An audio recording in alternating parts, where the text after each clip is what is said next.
Did you ever look at some data and go, that can't be right, but it's the data, so it has to be? Well, in week 34 of Who's Making News for Sex Crimes Involving Children, that's exactly where I found myself.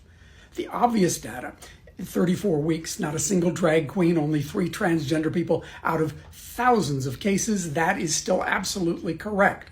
But I was looking at states like Indiana and wondering why their numbers seemed so much lower than I expected. And I found out it turns out that some states use slightly different terminology in their criminal classifications. So many Indiana cases in particular, some Florida cases as well, among others, were not getting picked up in my screens. But now they are.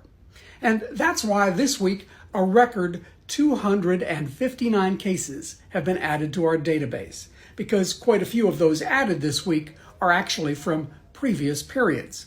The basics have not been dramatically altered.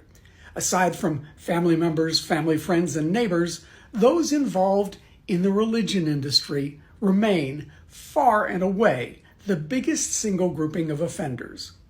But this week, we had more attorneys who made news than evangelical pastors. That's a first. We even picked up a Florida judge.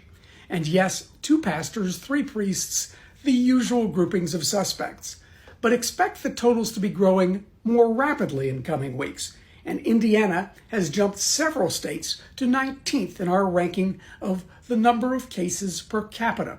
As did Florida, it moved up too. Solid Republican states still occupy 8 of the worst 10 and 16 of the worst 20 states for assaults on children. I cannot explain it, it is just the data.